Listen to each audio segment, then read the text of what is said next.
Forecast First, sponsored by Natax Heating, Cooling, and Plumbing.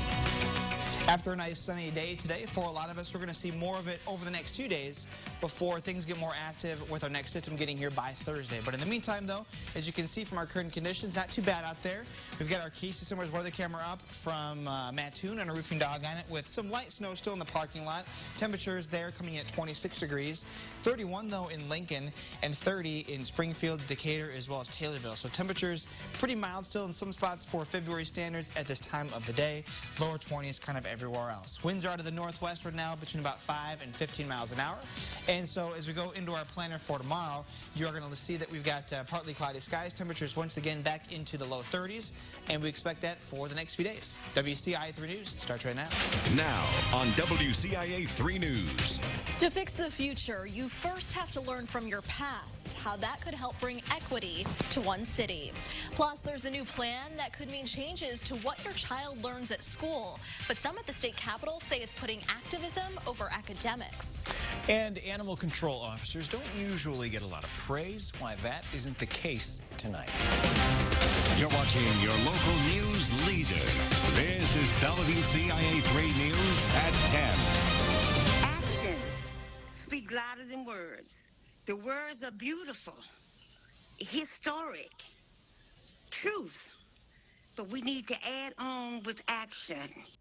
Urbana City Council took steps tonight toward ending structural racism. Now voters say they plan to hold them accountable by demanding action. Good evening. I'm Paul Chikini. And I'm Jessica Coons. Board members unanimously approved moving forward with that resolution at tonight's meeting.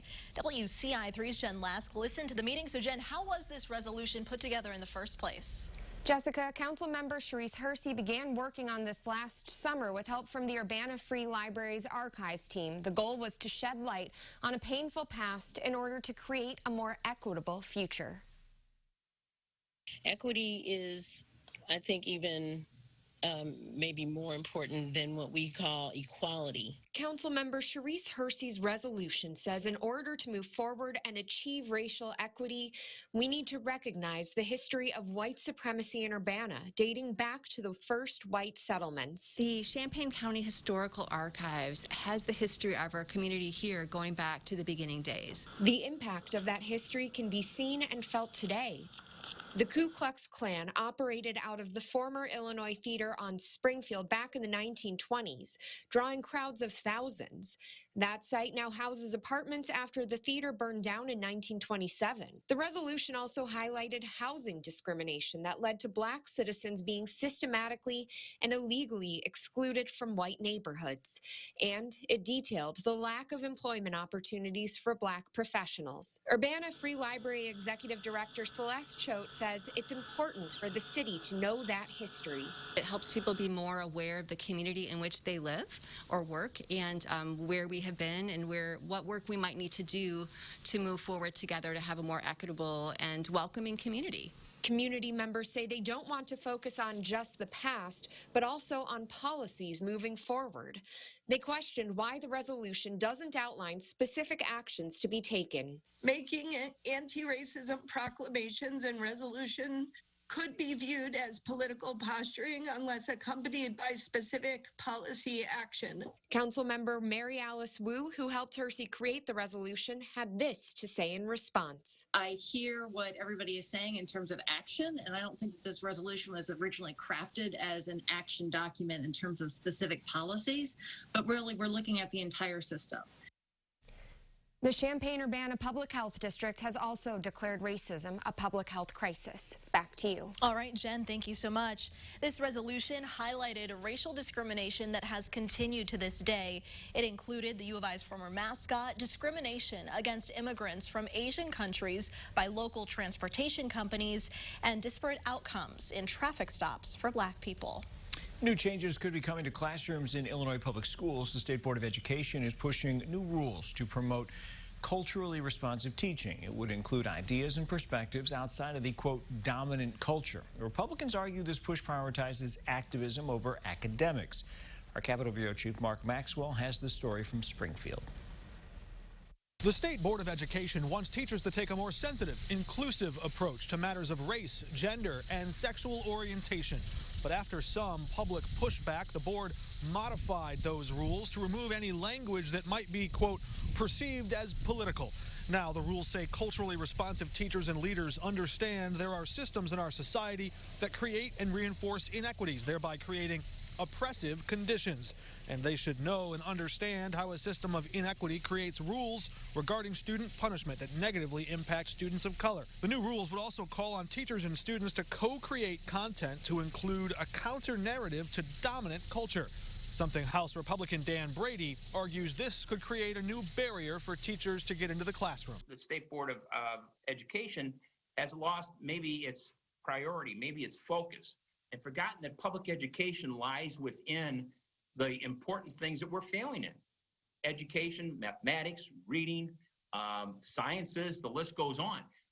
Couldn't we sharpen our skills in all those areas first before we start down a pathway like this, especially in a time when we're facing a pandemic? State Board of Education Director Dr. Carmen Ayala sees a connection between making students feel comfortable in the classroom and helping them succeed. She says, quote, our state produces a 30-point achievement gap between black and white students and a 22-point achievement gap between Hispanic and white students, and goes on to say students are more engaged when they see their cultures represented in what they learn at school. A powerful State House committee is scheduled to vote in or reject these proposed rules in about 2 weeks' time.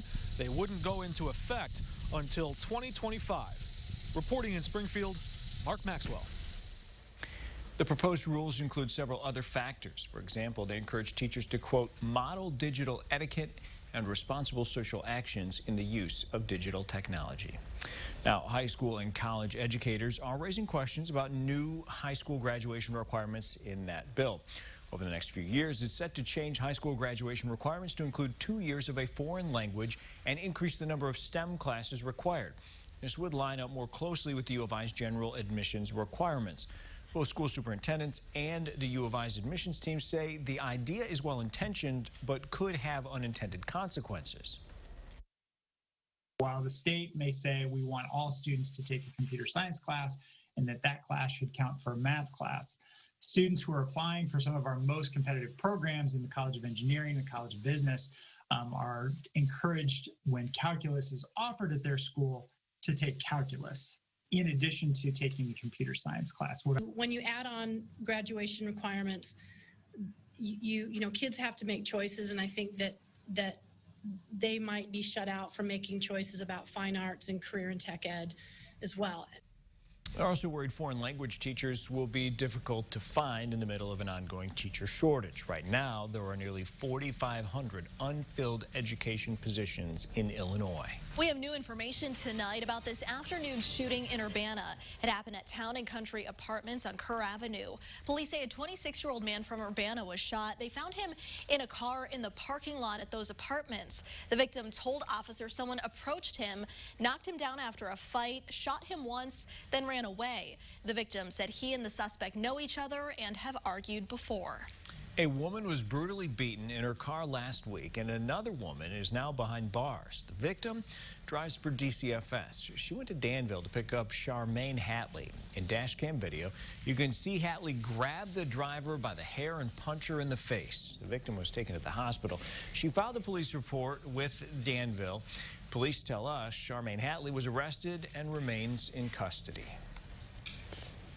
You just never know. When you're giving rides like that, you really have to be cautious. If you're a driver for any organization, Danville police recommend having a dash cam and pepper spray. A family is searching for a missing woman almost 14 years after she disappeared. Jamie Harper was last seen living a party in Rantoul in March 2007. Ford County Crime Stoppers is now offering a nearly $3,000 reward. A fund was set up at the Paxton Bank for information related to Harper. The bank recently closed the account after years of inactivity.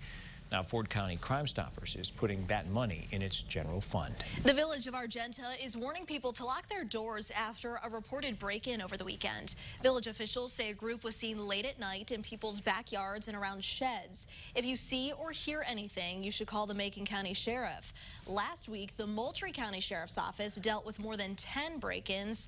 The Macon County Sheriff's Office says they aren't sure at this time if the two are related. An animal control officer is being praised for her part in helping a puppy who jumped off of an overpass. Officer Hannah Huston is with Vermilion County Animal Control. She was called to the I-74 overpass near Danville on Saturday night. She and a Good Samaritan went under the interstate where they found the puppy still alive. They were able to put him on a blanket so they could get him up the hill, but ran into a problem. Unfortunately, the way the hill was, it was a concrete slide and it was covered in snow and ice, so we were unable to get back up. So we did reach out to the fire department. They sent their guys there to help us. All right, let me get over. Even though they got the puppy to the U of I Vet Med Center, he unfortunately died from his injuries. His owner, who had been looking for him, found out what had happened online, and a Facebook page covered the cremation costs.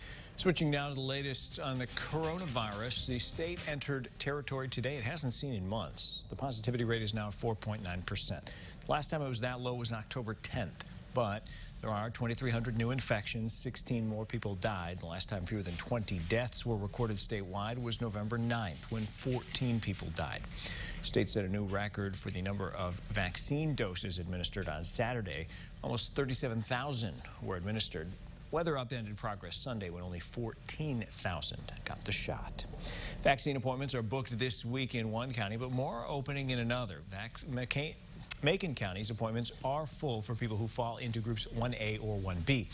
More clinics will be available weekly. Champaign County's opened appointments for people in Group 1B. That covers essential frontline workers like those in grocery stores, shelters, and adult daycare workers, and people in public transit. To see who else is eligible and to make an appointment, check out our website, WCIA.com.